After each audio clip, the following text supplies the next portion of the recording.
ओम नमो भगवते वासुदेवाय। स्वागत है आप सभी का हमारे चैनल पर। आज की इस वीडियो में आप सुनेंगे बैसाख मास की अमावस्या की कथा और इसके साथ ही आप सुनेंगे श्री गीता जी के 7वें अध्याय का पाठ महात्म के साथ में। अमावस्या के दिन श्री गीता जी के 7वें अध्याय का पाठ करने से सुनने से पितर प्रसन्न होते हैं, हमें आशीर्वाद प्रदान करते हैं। साथ ही अगर पितर किसी अधोगति में होते हैं तो वे भी इस कथा को सुनने से मुक्ति प्राप्त करते हैं। तो आज के इस वीडियो में इस कथा को अवश्य सुनिए। आज की कथा शुरू करने से पहले मैं आपसे एक ही अनुरोध करना चाहती हूँ कि अगर आप इस चैनल पर नए हैं तो चैनल को सब्सक्राइब नहीं किया है तो इसे सब्सक्राइब कीजिए। अगर आपको आज की कथा पसंद आती है तो वीडियो को लाइक शेयर सब्सक्राइब कमेंट जरूर करते चलें। बैसाख मास की अमावस्या का पितृदोष शांति के लिए बड़ा ही महत्व माना जाता है। बैसाख अमावस्या के दिन पवित्र नदी के किनारे या किसी भी पवित्र स्थान पर पितरों की आत्मा की शांति के लिए श्राद्ध, तर्पण, पिंडदान आदि का विशेष महत्व है। बैसाख अमावस्या पर पितरों के लिए दान करने से पितृदोष से मुक्ति मिलती है। इसके साथ ही बैसाख अमावस्या व्रत कथा में भी पितृदोष शांति का वर्णन किया गया है। मान्यता है कि बैसाख अमावस्या के दिन इस कथा के पाठ से पितर प्रसन्न होते हैं। एक समय की बात है, एक गांव में बहुत ही धार्मिक ब्राह्मण रहते थे जिनका नाम था धर्मवर्ण। वह अपने नाम के अनुरूप धार्मिक क्रियाकलापों में लगे रहते थे। प्रभु का नाम जपना, व्रत रखना, ऋषि मुनियों का आदर सत्कार करना, उनसे ज्ञान की प्राप्ति करना उनके प्रिय कार्य थे। एक बार एक पुण्य आत्मा ने उन्हें बताया कि कलयुग में भगवान विष्णु के नाम के जप के बराबर कोई पुण्य कार्य नहीं। यही नहीं, जो पुण्य अन्य युगों में यज्ञ हवन आदि कर्मों से प्राप्त होता है, कलयुग में वह सहज भगवान विष्णु के सुमिरन से प्राप्त होता है। धर्मवर्ण को ये गुण ज्ञान मिला तो उन्होंने इसे गांठ बांध कर रख लिया। इसके बाद वह दिन भर रात प्रभु हरि का नाम जपने लगे और संसारिक जीवन को छोड़कर संन्यास की ओर चल दिए। वे इधर उधर भ्रमण करने लगे। जब वे प्रभु नाम जपते जपते पितृलोक पहुँचे तो कहा जाता है कि उन्होंने देखा कि उनके पितर कष्ट झेल रहे हैं। तो उन्होंने पितरों से उनके दुखों और कष्टों का कारण पूछा तो ब्राह्मण को पता चला कि उनके पितरों की ये दशा उनकी ही वजह से हुई है। इससे ब्राह्मण को बड़ी गलानी हुई।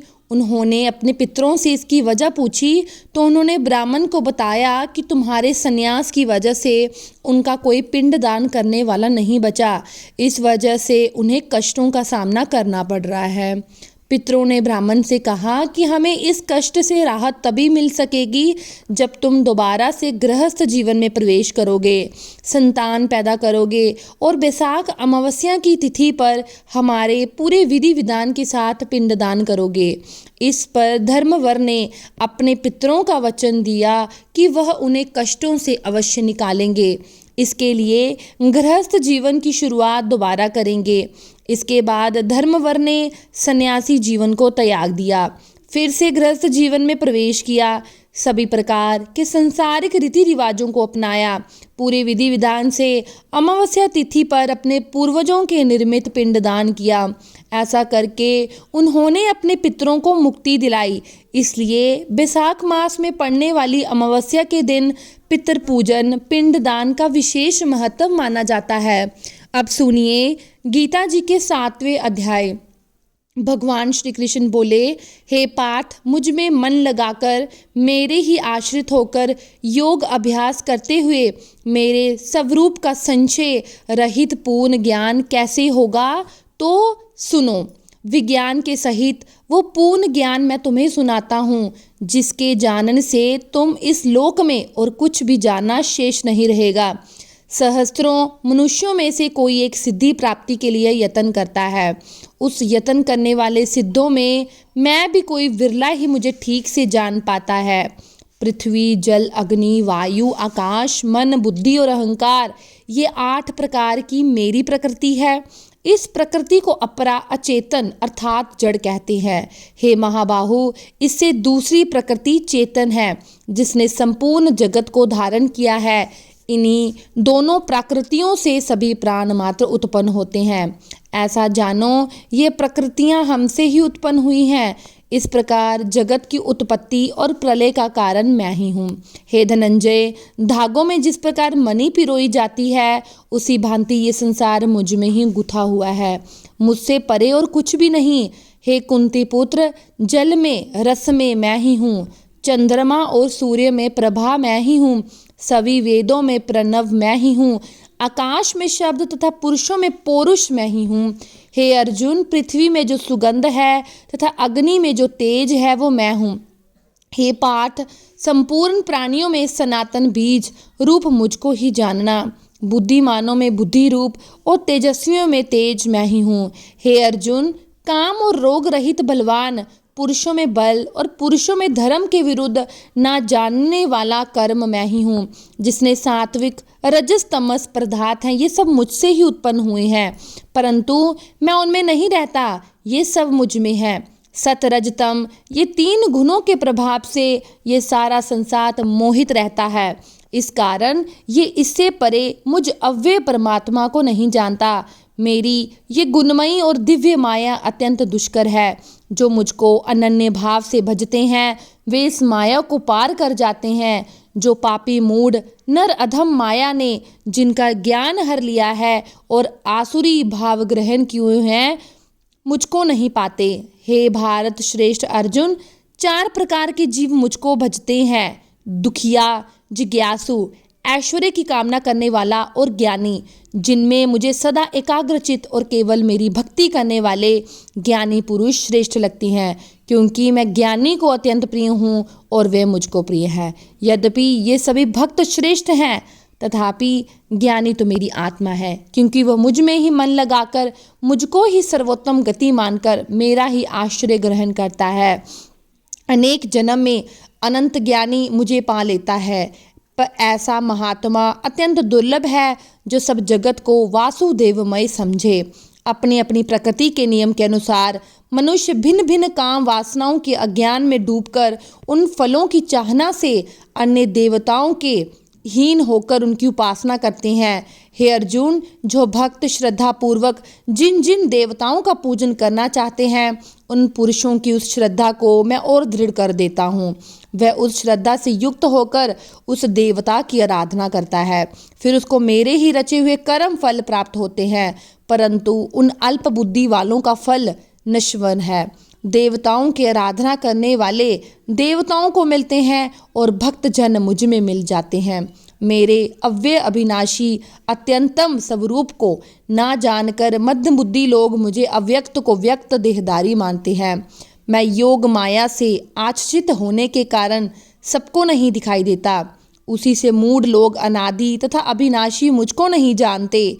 हे अर्जुन, मैं भूत भविष्य और वर्तमान के सभी प्राणियों को जानता हूँ, लेकिन मुझे कोई नहीं जानता। हे भारत, हे परतप इच्छा और द्वेष से उत्पन्न होने वाले सुख दुख आदि द्वंद्वों के मोह से जगत के सभी प्राणी भ्रम में फंस जाते हैं। जिन पुण्य आत्माओं के पाप नष्ट हो गए हैं, वे पुरुष द्वंद्व के मोह से छूटकर दृढ़ निश्चय करके मेरी भक्ति करते हैं।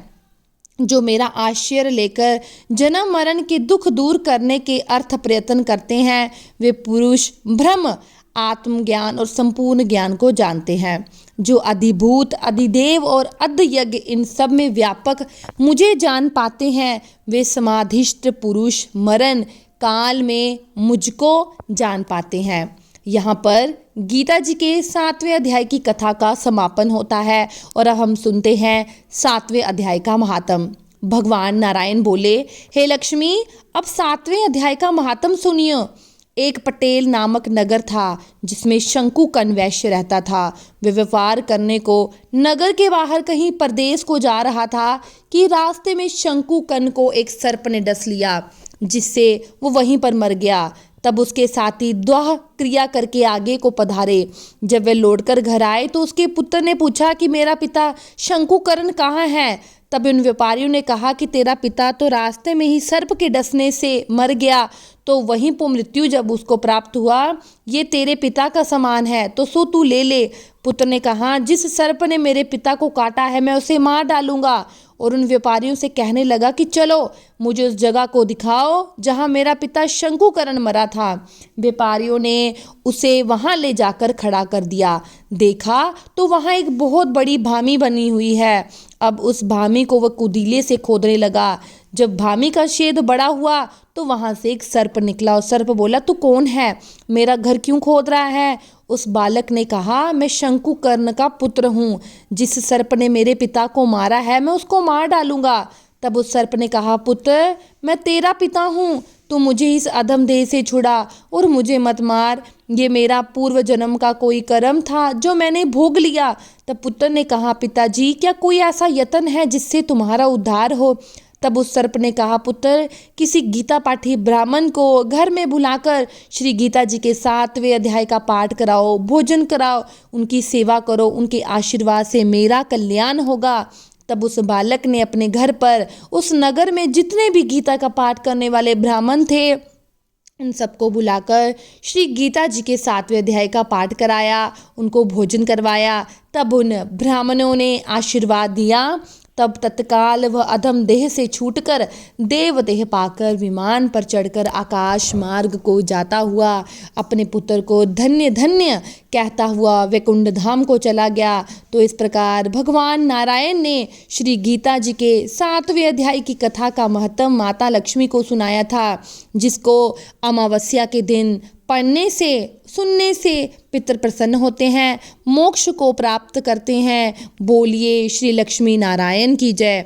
और अगर आपको मेरी वीडियो पसंद आती है, चैनल को लाइक शेयर सब्सक्राइब और कमेंट सेक्शन में ओम लक्ष्मी नारायण जरूर लिखें।